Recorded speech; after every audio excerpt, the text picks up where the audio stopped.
called Dandasana pose, which is staff pose. And it's a great pose if you have hamstring issues or you have any kind of bowing in the legs.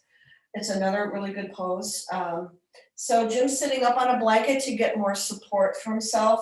And he's just kind of rooting down into the floor with his pelvis and spreading the toes, flexing his feet. So one of the most common misalignments would be to have no action in the feet at all. This isn't going to do anything because right now there's no muscle energy, or he could risk an injury, even worse. So by spreading the toes apart and squeezing the legs together, hugging them in, he gets what's called skin to muscle, muscle to bone.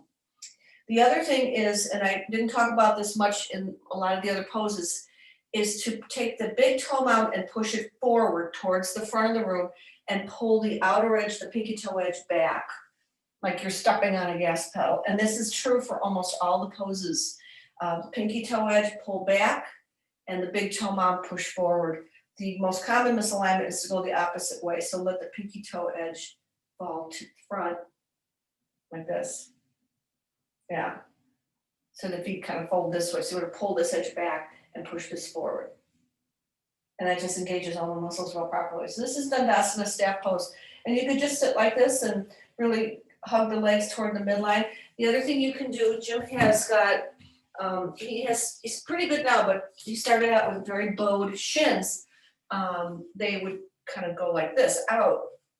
And so placing a block between the ankles is a nice way to show this. And it also helps you to see what Tadasana feet look like. You can see in the camera here that his feet are definitely engaged and on straight. And he squeezes the inner edges of the feet into the block, and it creates all this wonderful muscle tone in his legs. And most likely that he's going to get a deeper groove in the peroneus muscle, the shin muscle, and that's going to help him in all the postures. Okay, that's Dandasana. I'm moving from staff pose into Paschimottasana, which is actually treated as a separate pose. So I want you to treat this as a separate pose, but we linking them together.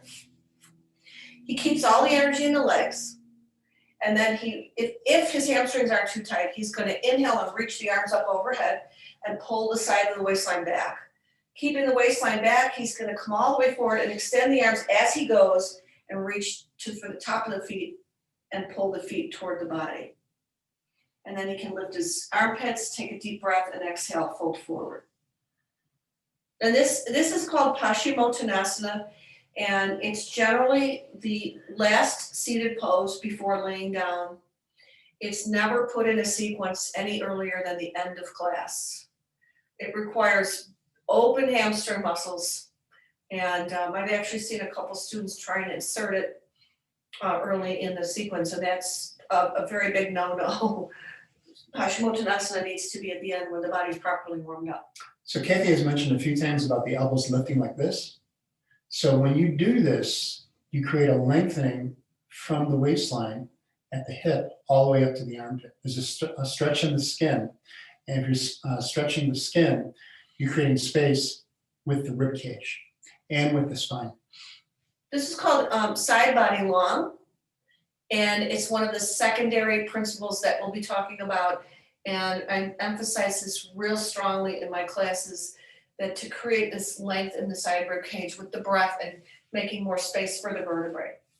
So that was Dandasana, or staff pose, and Paschimottasana. Okay.